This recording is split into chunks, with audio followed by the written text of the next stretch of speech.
भंडारी पोखरी निर्वाचन मंडली कांग्रेस आशीर्वाद समावेश वरिष्ठ कांग्रेस नेता निरंजन पट्टनायक भंडारी पोखरी लढ़ुवा बेले प्रथम करी आशीर्वाद समावेश करिसेंति। निर्वाचन मंडली तोड़ंगा ठारे अनुष्ठित समावेश में 15,000 अधिक लोकों समागम होता। समावेश में कांग्रेस प्रार्थी निरंजन पट्टनायक सहित सांसद प्रार्थी अनंत प्रसाद सेठी, बासुदेवपुर निर्वाचन मंडली प्रार्थी अशोक दास, कोरे निर्वाचन मंडली कांग्रेस प्रार्थी बंदिता परिड़ा, आनंदपुर निर्वाचन मंडली कांग्रेस प्रार्थी जयदेव जेना समेत अनेक कांग्रेस नेता जोग देते। कांग्रेस प्रार्थी निरंजन पट्टनायक को भंडारी पोखरी ठारू एक विराट मोटरसाइकेल शोभायात्रा कर्मी मैंने पाछुटी आनी।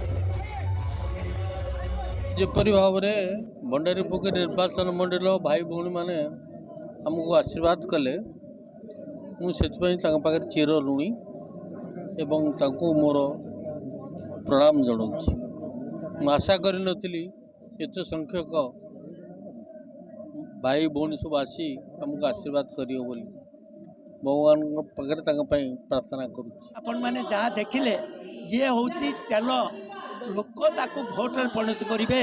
लोक मैंने केमी प्रस्तुत अच्छा आज ये समाज से सूचे देले भद्रक लोकसभा क्षेत्र में सबू पार्टी आमर भल पार्टी लोक मैंने भोट देवाई प्रस्तुत ये निरंजन पट्टनायक आज समस्त आशीर्वाद नहीं कि समावेश इलेक्शन प्रचार आरंभ कर कैंपेन आउ जो भाया आप देखुं लोक आसी जो भाया आप बुझीपारे एत संख्यार जो गोटे लोक आसुँच आशीर्वाद देवाई ताने रिजल्ट कौन हम आपण मैंने जापर।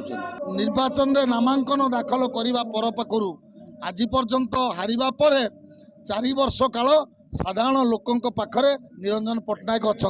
निरंजन पट्टनायक वर्तमान समस्त लोक मान हृदय बसा बांधि तेणु निश्चित भाव में एथर विजय ये अल्प स्वल्पर विजय हम ना, ये विजय हम 20,000 ऊर्ध्व भोट।